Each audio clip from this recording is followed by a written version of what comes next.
Hi,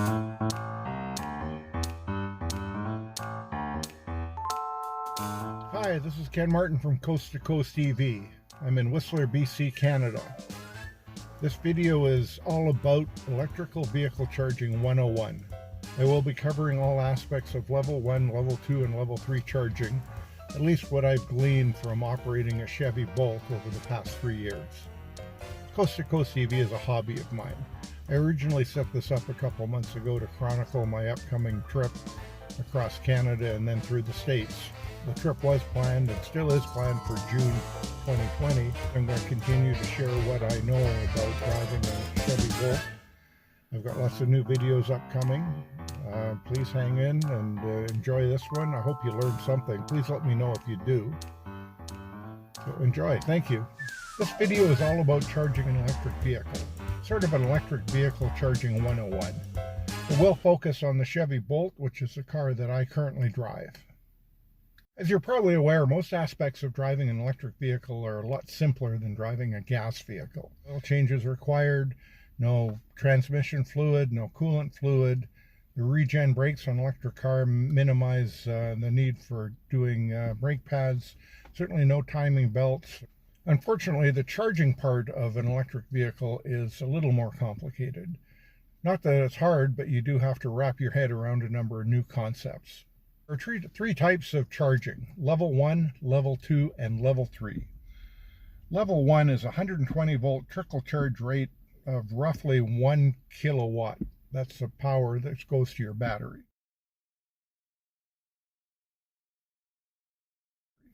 Level 2 is 220 volt charge of roughly 6 kilowatts.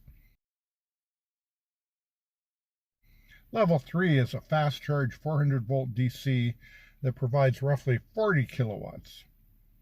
A very simple calculation based on the Chevy Bolt 60 kilowatt battery implies that to go from 0 to 100% full for level 1 takes 60 hours, level 2 10 hours, and level 3 1 hour to get to 67% full.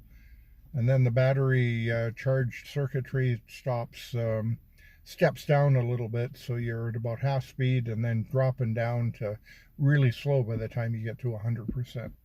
Before you freak out about the charging times, remember, if you're driving locally, in most cases that's about 80-90% of your driving, and you have access to a level 1 or level 2 charger, then you're not stopping at a gas station. You're charging while you're at home, sleeping, at restaurants, at the gym, in our case at Whistler when we're skiing.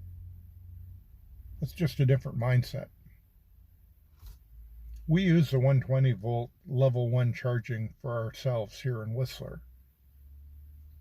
We get between 40 and 50 kilometers or 20 to 30 miles overnight, which is more than sufficient for the type of driving we do around Whistler. We also have many level 2 chargers close by. If we installed a level 2 charger like many EV owners do, we'd be fully charged overnight and ready to go in the morning with a full tank, without ever having to stand at a gas pump. It is more challenging when long-distance driving, as some planning and a more relaxed trip style is required. Planning a longer coffee break or lunch when topping up. ChargePoint recently tweeted that the true meaning of CHAdeMO, the kind of charging for Asian cars, really means time for tea, which is kind of interesting. To make it even more complicated, there are variants within the level 1, level 2, and level 3. For example, in the Chevy Bolt, there's a setting that when you plug into your 120 volt circuit, you can either charge at 8 amps or 12 amps. Now 8 amps gives you 0.9 kilowatts and 12 amps gives you 1.3 kilowatts. So sort of a 50% speed improvement if you set it at 12 amps. Now most homes have a 15 amp circuit dedicated for outside use. So if you plug it into that and you don't have any other or much other stuff on your circuit, you should be fine. Now the other trick with Chevy Bolt is that it always defaults to 8 amps. So when you plug in, then go either on your Chevy app or on the car screen and set it to 12 amps. Most home chargers and destination chargers are considered level 2. Using the Torque app, I've measured most of the Whistler, BC, Canada-based level 2 chargers and received anywhere from 5.4 kilowatt charge power at the Creekside Parkade Flow Station to 6.3 kilowatt charge power at the Nita Lake Lodge Tesla station. Now that's using a Tesla to J1772 adapter. Home level 2 charger output will be based on the type and wattage of the rated output of the device that you might buy and install at your home. Level 3, this is where it gets a little more complicated. For the 2.5 years I've owned the Chevy Bolt, whenever I was traveling long distance, I used level 3 chargers. It's quite simple. You go, you activate your station, you plug in, and you charge. Sometimes it would charge real fast, sometimes it seemed to be slow. I never really understood the reasons, but that's the way it was. Once I got involved with some of the Chevy Bolt online forums, I started getting some information about why the charging sometimes is slow. There are two factors that dictate your charge speed when you're doing a level 3 charge. One of which is the percentage of battery charge that you have. Anywhere from 0 to 67%, and you're charging at maximum rate.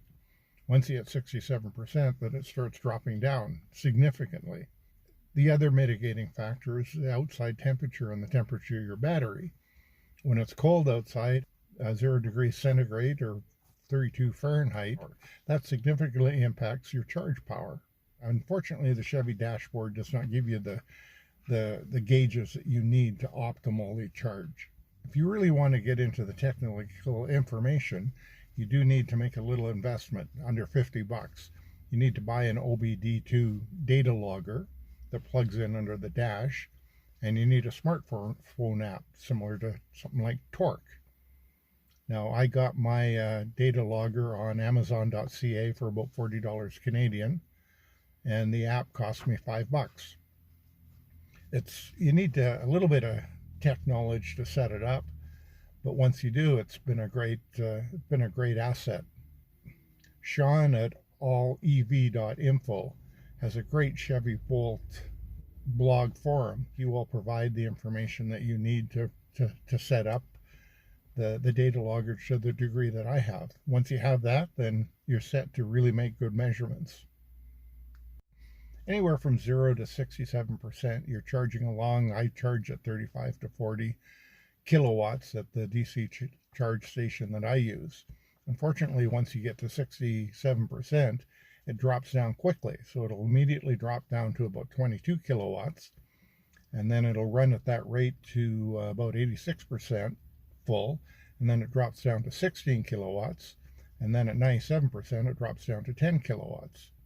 So this is significant if you really want to optimize your time, and in particular if you're paying by the minute.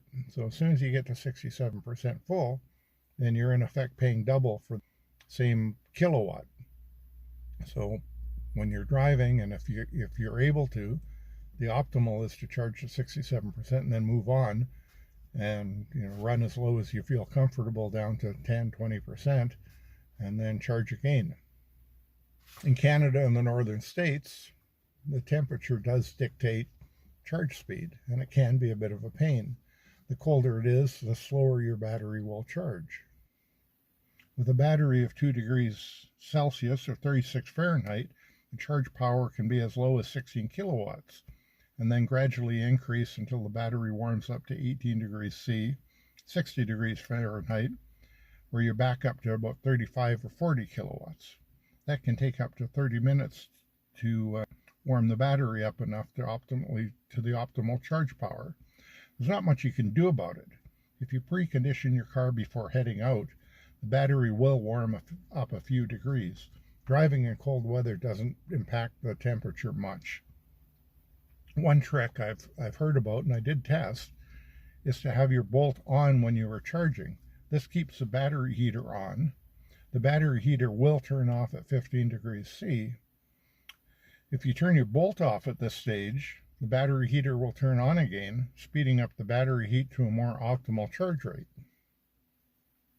Chevy recently came out with a warranty-related cold battery charge software upgrade. I had mine done a couple weeks ago.